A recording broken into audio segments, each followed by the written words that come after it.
ini saya akan menjelaskan terkait dengan kasus tersebut, di mana kronologis kejadian bahwa pada sekitar pukul 3:30 pagi, saudara Muhammad ini saya jelaskan korban bersama dengan saudara Fahrian mengantarkan saudara Ismail ke Kecamatan Marisa dengan menggunakan mobil dengan tujuan untuk mencari wanita yang bisa dibilang untuk wanita bekerja. SK ya. Sesampainya di Marisa, Muhammad, Ismail dan Fahrian berkeliling ke kafe-kafe area Pohon Cinta, dan sampai akhirnya pada Hotel Tanjung. Di Hotel Tanjung akhirnya saudara Muhammad, yakni korban, itu pun turun. Dia turun, kemudian setelah turun, tepatnya setelah sampai di Hotel Tanjung, dia turun, kemudian dia menemui 2 orang perempuan yang berada di depan Hotel Tanjung.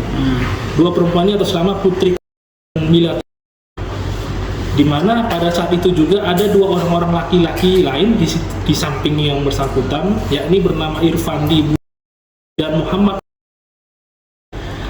Kemudian setelah itu saksi atas nama Fahrian yang berada di dalam mobil didatangi oleh seorang perempuan dan dipaksa untuk masuk ke dalam kamar hotel dan berhubungan.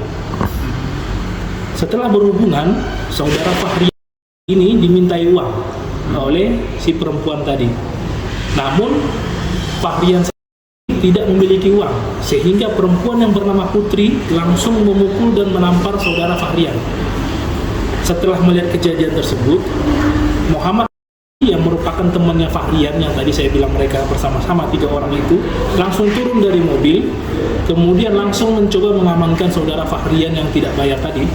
Kemudian ada juga saudara Ismail tentunya di situ karena mereka bertiga. Mereka langsung amankan itu ke dalam mobil, kemudian terjadi adu mulut dengan teman-teman si perempuan yang tadi saya jelaskan ada di sekitar TKP di situ. Kemudian pada saat adu mulut itu mungkin tidak terjadi kesepakatan, kecocokan, karena intinya ya dari korban juga meminta beserta teman-temannya ya sudah pakai, kenapa tidak bayar. Tapi kemudian si ini juga bersikeras dia tidak ada uang. Kemudian akhirnya pun saudara Ismail malu karena adu mulut, saudara merupakan ini langsung mengamankan Fahrian di dalam mobil karena sudah terjadi adu mulut. Lalu kemudian datanglah laki-laki bernama Zaidat yang langsung melepaskan panah wire ke arah mobil dan mengenai tangan dari saudara Ismail. Setelah itu Ismail langsung pergi meninggalkan lokasi, tetapi saudara Muhammad ini korban yang luka berat ini saat itu tidak sempat naik ke mobil. Jadi posisinya datang temannya, dia mau mencoba kabur, tapi yang satunya karena sudah lagi ribut sama teman-temannya, yang satunya mau kabur, tidak sempat dia naik nyusul temannya itu.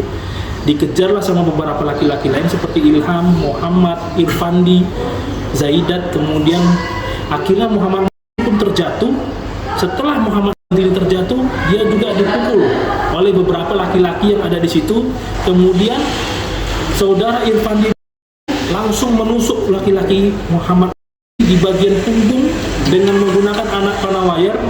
Setelah itu membiarkan lelaki Muhammad melarikan diri. Jadi posisinya si korban ini dia sudah dipukul, dia jatuh, baru saudara Irfan dia tusuklah itu. Jadi posisinya panah wire ini dengan cara ditusukkan ke punggungnya saudara Muhammad. Nah, dalam kejadian tersebut tersangka yang pelaku yang kami berhasil amankan, yaitu 1 Irfandi alias Fandi, ini yang langsung menusuk panah wire ini ke punggungnya Muhammad Foindi. Kemudian yang kedua Zaidat, ini yang menembakkan panah wire ini ke arah mobil yang mencoba kabur itu. Panah wire yang ditembakkan itu mengenai kelingking temannya dari si Muhammad Foindi juga, si Ismail tadi. Jadi dua-dua ini dia pakai 2 panah wire, dia tembakkan 1, yang satunya dia tusuk.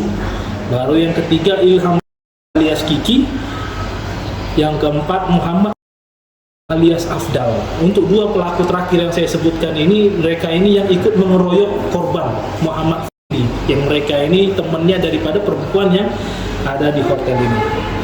Untuk motif hasil pemeriksaan kami sementara itu mereka melakukan itu karena merasa sakit hati dikarenakan korban ini tidak mau membayar teman perempuan mereka yang berdasarkan hasil penyelidikan sementara itu disepakati harusnya dibayar 250.000, tapi si korban ini dia tidak punya uang lah, seperti itu si korban ini. Begitu juga teman-temannya. Jadi itu yang membuat mereka cekcok, akhirnya ribut sehingga terjadilah perbuatan ini. Sementara saat ini barang bukti yang sudah kami amankan yaitu 1 buah anak panah wayang. Kemudian saat ini juga saya sampaikan untuk korban tadi sempat dibawa di rumah sakit Bumi Panwa. Kebetulan saya juga langsung cek turun ke rumah sakit.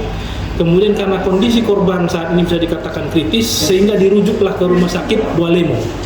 Jadi sementara posisi itu panah wayang yang satu yang ditancapkan itu masih tertancap di badan korban. Nanti kita menunggu hasil operasi dari rumah sakit Bualemo. Rencana untuk terhadap pasal yang akan kami terapkan terhadap para pelaku ini, yaitu pasal 2 ayat 1 Undang-Undang Nomor 12 1951 tentang Undang-Undang Darurat dan atau pasal 170 subsidiar 351 ayat 2 junto 55 ayat 1 ke 1 KUHP dengan ancaman hukuman paling berat 10 tahun penjara.